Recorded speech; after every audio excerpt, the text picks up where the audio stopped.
നമസ്കാരം. മെട്രോ മാറ്റിനിയിലേക്ക് സ്വാഗതം. Hema committee report ഇന്ന് 11 മണിക്കായിരുന്നു പുറത്തുവിടേണ്ടിയിരുന്നത്.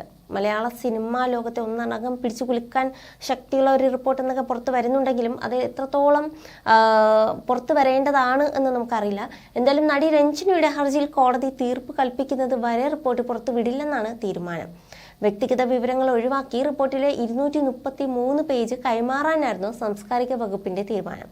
എന്നാൽ ഇന്നലെ രാത്രിയോടെയാണ് നടി രഞ്ജിനി തടസ്സവാദവുമായി സർക്കാരിനെ സമീപിച്ചതോടെ ആശയക്കുഴപ്പമുണ്ടായത്. ഹേമ കമ്മിറ്റി റിപ്പോർട്ട് പുറത്തുവിടണം എന്നത് വ്യക്തികളുടെ താല്പര്യമെന്ന് പറയുകയാണ് സാംസ്കാരിക വകുപ്പ് മന്ത്രി സജി ചെറിയാൻ. റിപ്പോർട്ടിൽ പറയുന്ന കാര്യങ്ങൾ നടപ്പിലാക്കാനാണ് സർക്കാർ നോക്കുന്നത്. സ്റ്റേറ്റ് പബ്ലിക് ഇൻഫർമേഷൻ ഓഫീസറാണ് റിപ്പോർട്ട് പുറത്തുവിടേണ്ടത്. സർക്കാരിനോ സാംസ്കാരിക വകുപ്പിനോ റോളില്ലെന്നും മന്ത്രി മാധ്യമങ്ങളോട് പറഞ്ഞു. സാംസ്കാരിക വകുപ്പല്ല റിപ്പോർട്ട് പുറത്തുവിടേണ്ടതെന്നും സാംസ്കാരിക വകുപ്പിനോട് റിപ്പോർട്ട് തേടേണ്ടതില്ലെന്നും മന്ത്രി വ്യക്തമാക്കി. മാത്രമല്ല, ഹൈക്കോടതിയുടെ വിധി സ്വാഗതം ചെയ്യുന്നു. കോടതി പറഞ്ഞ സമയത്തിനുള്ളിൽ റിപ്പോർട്ട് പുറത്തുവിടുമെന്നും മന്ത്രി പറഞ്ഞു. സ്ത്രീകൾ ചൂഷണത്തിനിരയായ വിവരം റിപ്പോർട്ടിൽ ഉണ്ടെങ്കിൽ നിയമ നടപടി സ്വീകരിക്കും. താൻ റിപ്പോർട്ട് കണ്ടിട്ടില്ല. സിനിമാ മേഖലയിൽ സ്ത്രീകളുടെ സുരക്ഷ ഉറപ്പാക്കേണ്ടത് തന്നെയാണ്. റിപ്പോർട്ട് പുറത്തുവിടണം എന്നാണ് സർക്കാരിന്റെ നിലപാടെന്നും സജി ചെറിയാൻ കൂട്ടിച്ചേർത്തിരുന്നു. ഹേമ കമ്മിറ്റി റിപ്പോർട്ട് പുറത്തുവിടണം എന്നതിനോട് യോജിച്ചു പോകുന്ന നിലപാടാണ് സർക്കാരിൻ്റെത്. നേരത്തെ ഞാൻ പറഞ്ഞതാണ്.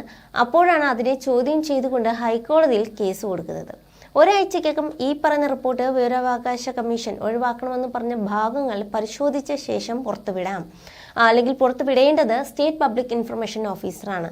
സാംസ്കാരിക വകുപ്പിനോ സിനിമാ വകുപ്പിനോ സർക്കാരിനോ അതിൽ യാതൊരുവിധ റോളുമില്ല. SPIO പുറത്തുവിടേണ്ട റിപ്പോർട്ട് ഹൈക്കോടതിയുടെ നിർദ്ദേശപ്രകാരം പുറത്തുവിടാനാണ് പറഞ്ഞിട്ടുള്ളത്. സർക്കാർ പറയേണ്ട കാര്യമില്ല. അവര് അത് പുറത്തുവിടും. റിപ്പോർട്ട് പുറത്തുവിടണം. സമയം കഴിയുന്നതിനുള്ളിൽ പുറത്തുവിടുന്നതിനുള്ള ഉത്തരവാദിത്തം അവർക്കുണ്ട്. ഹൈക്കോടതി വിധി തീരുമാനം നിഷേധിക്കാൻ സാധിക്കുമോ? സർക്കാരിന് അതിന് കഴിയുമോ? അത്തരമൊരു സാഹചര്യത്തിൽ എന്തിനാണ് ഇത്ര വെപ്രാളം കാണിക്കുന്നത്? അതെനിക്ക് മനസ്സിലായില്ല. ഇത് ഈ പറയുന്നത് സമയത്ത് ഉത്തരവാദിത്തപ്പെട്ട ഉദ്യോഗസ്ഥരാണ് ആ കാര്യം ചെയ്യേണ്ടത്. അവരാണ് പറയേണ്ടത്. ഇത് സർക്കാരുമായി ബന്ധപ്പെട്ട വിഷയമേ അല്ല. സർക്കാരിന് ഇതിനകത്ത് യാതൊരുവിധ റോളുമില്ല. വിവരാവകാശ കമ്മീഷൻ വിധിച്ചു, ഹൈക്കോടതി വിധിച്ചു. നടപ്പാക്കേണ്ട SPO നടപ്പാക്കണമെന്ന നിലപാടാണ് ആ വകുപ്പിന്റെ മന്ത്രി എന്ന നിലയിൽ എടുത്തിട്ടുള്ളതെന്നും സജി ചെറിയാൻ പറഞ്ഞു. 2019 December 31 justice Hema committee report സർക്കാരിന് കൈമാറിയത്.